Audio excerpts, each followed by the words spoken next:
Hello नमस्कार दोस्तों, study point 9 पे आप सभी का हार्दिक स्वागत है। देखिए दोस्तों, रेलवे एनटीपीसी जिसके एग्ज़ाम जल्दी ही होने वाले हैं 12th और ग्रेजुएशन लेवल के, तो देरी किस बात की, जिसके अंदर जीके और जीएस का जो सबसे बड़ा रोल रहने वाला है उसके अंदर हम आपके लिए विश्वास सीरीज लेकर आए हैं, जिसके अंदर प्रैक्टिस सेट आज 4 हैं।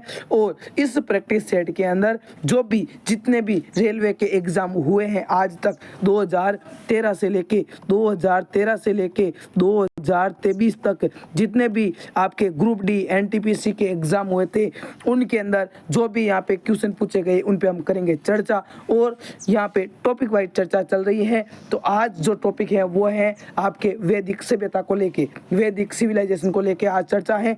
और हम जो आज से पहले 43 क्वेश्चन कर चुके हैं और बेस्ट मोटिवेशन के साथ हम सेशन की शुरुआत करते हैं। वीडियो की पीडीएफ आपको हमारे टेलीग्राम चैनल, जिसका लिंक इस वीडियो के डिस्क्रिप्शन के अंदर दिया गया है, वहां से आप जाके ज्वाइन कर सकते हो। कि कभी समस्या तो कभी समाधान है जिंदगी, कभी समस्या तो कभी समाधान है जिंदगी, कभी उच्च शिखर दिखाएगी तो कभी गहरी ढलान है जिंदगी। अब हम सेशन की शुरुआत करते हैं। देखिए, यजुर्वेद, थोड़ा सा गला खराब है तो थोड़ा सा आप पेशेंस बनाए रखिए, ठीक है। लेकिन जो आपका सेशन होने वाला है वो बहुत ही बेहतरीन सेशन होने वाला है, ठीक है।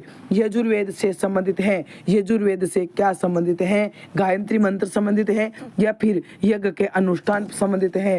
देखो, जादू टोना किससे संबंधित है या फिर राग, तो इनमें सही आंसर हो जाएगा। यदि यजुर्वेद की बात करें हम तो यज्ञ के अनुष्ठानों से बात आती है। यजुर्वेद के अंदर जो अनुष्ठान वे मंत्र का संग्रहण है।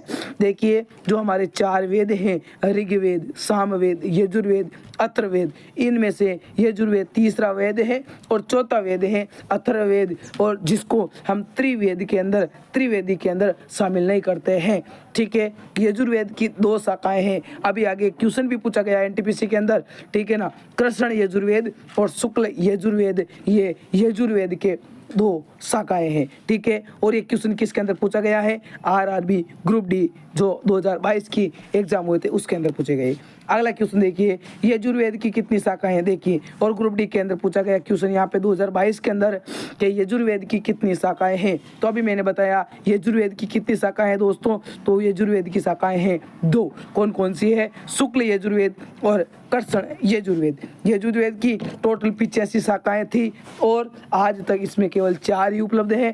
कंठ, कष्टी स्थल, शुक्ल यजुर्वेद की 2 शाखाएं तथा कृष्ण यजुर्वेद की शाखाएं कर्णव और माध्यायनी, ठीक है ना, माध्यायनी, ठीक है। अगला क्वेश्चन देखिए, वैदिक ग्रंथों के अनुसार संग्रहित्री का क्या कार्य था। मतलब जो वैदिक ग्रंथ थे उसके अंदर जो संग्रहित्री थी उसका क्या कार्य था। तो संग्रहित्री का मतलब संग्रह करना, और संग्रह कौन करता था, तो कोषाध्यक्ष संग्रह करता था, जिसे खजांची कहते थे। क्या कहते थे, खजांची कहते थे संग्रहित्री को, ठीक है ना।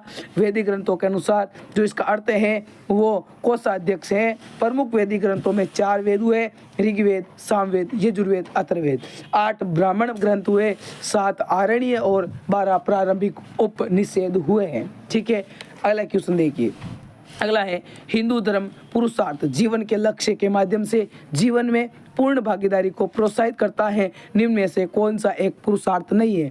देखिए, हमारे जीवन के अंदर 4 पुरुषार्थ होते हैं। कौन कौन से होते हैं, देखिए, काम, मोक्ष, अर्थ, और कौन सा होता है, धर्म, अर्थ, काम, मोक्ष। कौन कौन से होते हैं, एक होता है धर्म, एक होता है अर्थ, एक होता है काम और एक होता है मोक्ष, ठीक है ना।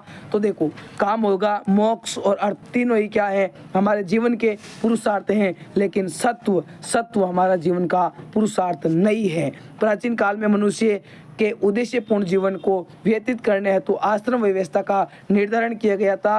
निर्धारण आश्रम व्यवस्था की सफलता पुरुषार्थ पर ही निर्भर थी। ये पुरुषार्थ धर्म, अर्थ, काम, मोक्ष 4 पे टिकी हुई थी, ठीक है ना। अगला क्वेश्चन देखिए, निम्नलिखित में से कौन सा ग्रंथ वैदिक साहित्य का हिस्सा नहीं है। बात कर रहे हैं हम वैदिक साहित्य का हिस्सा कौन सा नहीं है। देखिए, ब्राह्मण वैदिक साहित्य का हिस्सा है, आरण्य ये भी वैदिक साहित्य का हिस्सा है, उपनिषद ये भी वैदिक साहित्य का हिस्सा है। लेकिन जो पिटक है, पिटक के अंदर तो 3 पिटक है, एक है विनय पिटक, एक है सूत पिटक, एक है अभिधम पिटक। ये तीनों के तीनों किससे संबंधित है? ये है बुद्ध धर्म के, बुद्ध धर्म या कह सकते हो आप बौद्ध धर्म से संबंधित है, ठीक है ना। तो वेद हिंदू धर्म के आधारभूत ग्रंथ जिसकी संख्या 4 है, ये ऋग्वेद, यजुर्वेद, अथर्ववेद और सामवेद, ठीक है ना। ये आपको क्या रखना है? ध्यान में रखना है, ठीक है। लेकिन जो पिटक है, विनय पिटक, सूत पिटक, अभिधम पिटक, ये तीनों के तीनों बौद्ध धर्म से संबंधित हैं। अगला है हिंदू धर्म में इनमें से किस देवता को सृजनकर्ता माना गया है? मतलब हिंदू धर्म के अंदर किस देवता को सृजनकर्ता देवता माना गया है? तो ये माना गया है किसको? ब्रह्मा को। किसको माना गया है? ब्रह्मा को माना गया है। जो इस सृष्टि की रचयिता है वो हमारे ब्रह्मा है, ठीक है ना। जो हिंदू धर्म में सृजनकर्ता का देवता ब्रह्मा को माना गया है। भगवान विष्णु को इस सृष्टि के संचालक मतलब कर्ता माना गया है तथा शिव को इस सृष्टि का विनाशक माना गया है। ब्रह्मा, विष्णु, महेश तीनों को यहाँ पे क्या माना गया है? ब्रह्मा को इस सृष्टि का सृजनकर्ता, विष्णु को चलायमान और शिव को विनाशक बताया गया है। अगला क्वेश्चन देखिए, 50 नंबर क्वेश्चन 50 के आसपास पहुंच चुके हैं कि ऐतरेय उपनिषद खाली जगह के ऐतरेय आरण्य की दूसरी पुस्तक के 4, 5 और 6 अध्याय से संबंधित है। तो इनमें से सबसे पुराना उपनिषद कौन सा है? बात करें हैं सबसे पुराने उपनिषद की, तो कौन सा है? तो वो है ऋग्वेद। कौन सा है? ऋग्वेद सबसे पुराना उपनिषद है, जिसके अंदर 10 मंडल हैं और 1028 सूक्त हैं और 10,600 यहाँ पे ऋचाएँ हैं, मंत्र हैं। और जो इन ऋचाओं को पढ़ता है उसे होर्त कहा जाता है। उस ऋषि को क्या कहते हैं? उस ऋषि को होर्त कहा जाता है, ठीक है ना। इस वेद से आर्यों के राजनीतिक प्रणाली एवं इतिहास के बारे में जानकारी भी मिलती है। अगला क्वेश्चन देखिए, 51 नंबर क्वेश्चन। ऋग्वेद 4 वेदों में से पवित्रतम वेद है, जिसमें 10,600 ऋचाओं के कितने सूक्त हैं के 10 अध्याय जिन्हें मंडल कहा गया है शामिल हैं। तो 1028 सूक्त कितने हैं? 1028 सूक्त। आपसे पूछ ले ऋग्वेद के अंदर अध्याय कितने हैं? आपसे पूछ ले ऋग्वेद के अंदर अध्याय कितने हैं? तो आपको बताने हैं 10। आपको पूछ ले सूक्त कितने हैं? तो सूक्त आपको बताने हैं 1028। आपसे पूछ ले ऋचाएँ कितनी है? तो ऋचाएँ हो जाएगी 10,600। कितनी हो जाएगी? 10,600 ऋचाएँ हो जाएगी, ठीक है। और ये जो गायत्री मंत्र हैं वो ऋग्वेद के 3रे मंडल के अंदर है, और जो देवता सोम है उनका उल्लेख हमारे जो ऋग्वेद के 9वें मंडल के अंदर मिलता है, ठीक है ना। अगला क्वेश्चन देखिए, किस वेद में ऋचाओं की संख्या सर्वाधिक है? ऋचाओं की संख्या सबसे ज़्यादा किस वेद के अंदर है? तो देखिए सबसे पुराना वेद ऋग्वेद, जिसके अंदर ऋचाओं की संख्या 10,600 ऋचाएँ हैं, ठीक है ना। अगला देखिए, निम्नलिखित में से कौन सा 4 वेदों में से सबसे पुराना व सबसे बड़ा वेद है? तो कौन सा हो जाएगा? ऋग्वेद हो जाएगा, ठीक है ना, ऋग्वेद हो जाएगा।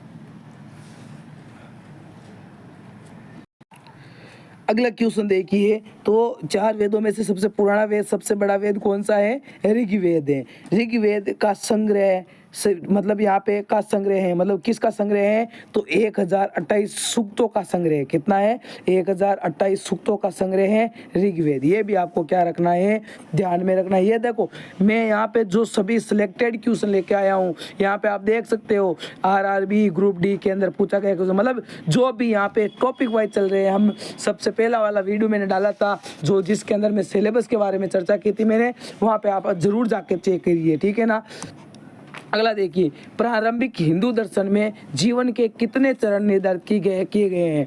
तो जो हमारा प्रारंभिक हिंदू दर्शन था उसके अंदर 4 प्रकार का हमारा जो जीवन निर्धारित किया गया था, जिसके अंदर ब्रह्मचर्य, गृहस्थ और वानप्रस्थ और संन्यास 4 ही प्रकार का हमारा जीवन हुआ करता था। 0 से जो 25 वर्ष की उम्र होती थी उसके अंदर ब्रह्मचर्य और गृहस्थ मतलब 25 से 50 तक गृहस्थ, 50 से 75 तक वानप्रस्थ और 75 से 100 तक संन्यास। मतलब एक आदमी की 100 वर्ष आयु मान के चलते थे, ठीक है, और 100 वर्ष होती भी थी। अगला देखिए, चारों वेदों में से किस वेद को यज्ञ मतलब सूत्रों के वेद के रूप में जाना जाता है, जिसमें समान उद्देश्य के लिए इच्छित छंदों के साथ साथ विभिन्न संस्कारों के लिए अपनाए जाने वाले गद्य सूत्र भी शामिल हैं। तो ऐसा कौन सा वेद है? तो वो है यजुर्वेद। सॉरी, यज्ञ सूत्रों के अंदर यजुर्वेद। ठीक है, चारों वेदों में से यजुर्वेद को यज्ञ सूत्रों के वेद के रूप में जाना जाता है, जिसमें समान उद्देश्य के लिए इच्छित छंदों के साथ साथ विभिन्न संस्कारों के लिए अपनाए जाने वाले गद्य सूत्र भी शामिल हैं। ठीक है, अगला क्वेश्चन देखिए। अगला क्वेश्चन है 57 नंबर क्वेश्चन। उपनिषद शब्द में उप शब्द का क्या अर्थ है या उप शब्द क्या दर्शाता है? जो हमारा उपनिषद है जिसके अंदर उप का अर्थ होता है निकटता। क्या होता है दोस्तों? उप शब्द का अर्थ होता है निकटता। उपनिषद शब्द में उप शब्द निकटता को दर्शाता है। उपनिषद सामान्यतः वेदांत कहलाते हैं। वेदांत 6 हैं। कौन कौन से हैं? देखो, आपके उपनिषद के अंदर बृहदारण्यक, छांदोग्य, ऐतरेय, तैत्तिरीय, कौशिकी, मैत्रेयी, ये 6 क्या है यहाँ पे? ये उपनिषद हैं, दार्शनिक ग्रंथ हैं जिसके अंदर ये वेदांग दिए गए हैं। अच्छा, मुझे आप ये काम करो, जल्दी से मुझे कमेंट करके बताओ वेदांग कितने हैं? वेदांग 6 हैं। कौन कौन से? ये आप नाम लिख के मुझे बता दो जल्दी से। ठीक है, अगला क्वेश्चन देखिए। अगला क्वेश्चन है ऋग्वेद के स्रोतों को हम किस रूप में जाने जाते हैं? मतलब ऋग्वेद के जो स्रोत हैं उनको हम किस नाम से जानते हैं? ऋग्वेद के स्रोतों को किस नाम से जानते हैं? तो आपको पता होना चाहिए, जो हमारे ऋग्वेद हैं उनके जो स्रोत हैं उनको हम सूक्तों के नाम से जानते हैं। और कितने सूक्त हैं? 1028 सूक्त हैं। कितने दोस्तों? 1028 सूक्त हैं। ऋचाएँ कितनी हैं? 10,600 ऋचाएँ हैं। कितनी हैं? 10,600 ऋचाएँ हैं। और बात करें हम सूक्तों की संख्या तो 1028 सूक्त हैं। ठीक है ना? अच्छा, मंडल कितने हैं ऋग्वेद के अंदर? मंडल कितने हैं? तो मंडल हैं दोस्तों 10 मंडल। कितने मंडल हैं? 10 मंडल हैं। ठीक है, देखिए अब हम 59वें नंबर क्वेश्चन, मतलब जो आज का सेकंड लास्ट क्वेश्चन है, उस पर चर्चा करते हैं। निम्नलिखित में से किस वेद को गीत की पुस्तक या कह सकते हो मंत्रों का वेद या कह सकते हो गीत का योग भी कहा जा सकता है, या हम संगीत का जनक किस वेद को कहते हैं? 4 वेद हैं, यजुर्वेद, ऋग्वेद, सामवेद, अथर्ववेद। इसमें से जो मंत्रों का वेद या संगीत का वेद कह सकते हो, संगीत का जनक कह सकते हो, वो है सामवेद। कौन सा वेद है? सामवेद। सामवेद को गीत की पुस्तक, मंत्रों का वेद, गीत का योग, जिसके अंदर मंत्रों की संख्या 1869 रहे। इनमें मंत्र ऋग्वेद से 1474 ऋग्वेद से लिए गए मंत्र हैं। ठीक है ना? तो इसका आप ये भी कह सकते हो कि ऋग्वेद का जो अल्टरनेटिव है या अधिकतम भाग ऋग्वेद से इस सामवेद के अंदर लिया गया है। इसके अंदर सूर्य देवता को ये समर्पित भी है और ये पद्य में लिखित है। ठीक है, तो अब हम लास्ट क्वेश्चन की ओर बढ़ते हैं। हमारा लास्ट क्वेश्चन है सबसे पुराना वेद कौन सा है? तो आप सभी को पता है सबसे पुराना वेद है ऋग्वेद, जिसके अंदर 10 मंडल, सबसे बड़ा वेद भी है, 1028 सूक्त। ठीक है, 10,462 ऋचाएँ हैं और इनको पढ़ने वाले को होत कहते हैं। ये जो इसके अंदर विश्वामित्र द्वारा रचित है। ये इसके 3रे मंडल के अंदर सूर्य देवता सावित्री को समर्पित गायत्री मंत्र भी है और 9वें मंडल के अंदर देवता सोम का उल्लेख भी मिलता है। तो आज के लिए बस इतना ही। ये हमारी जो विश्वास हमारे ऊपर कर रहे हो आप, इस विश्वास सीरीज का आपका ये जो 4 नंबर एपिसोड है वो आपको कैसा लगा? यदि अच्छा लगा तो वीडियो को लाइक, चैनल को सब्सक्राइब, दोस्तों के साथ शेयर करना ना भूलें। और इस वीडियो की जो PDF है वो हमारे टेलीग्राम चैनल, जिसका लिंक इस वीडियो के डिस्क्रिप्शन के अंदर दिया गया है, वहाँ से आप ज्वाइन कीजिए, जहाँ पे इस वीडियो की PDF के अलावा आपको जो सुबह मॉर्निंग के अंदर करंट अफेयर्स की क्लास होती है उसकी PDF भी आपको वहाँ पे देखने को मिलेगी और अच्छा कंटेंट और क्यूज भी मिलेगी। यदि चैनल को अभी तक सब्सक्राइब नहीं किया है तो जल्दी से चैनल को सब्सक्राइब करके बेल आइकन को प्रेस कर लीजिए, ताकि आने वाले वीडियो की नोटिफिकेशन आपको सबसे पहले मिल सके। Thank you. जय हिंद, जय भारत।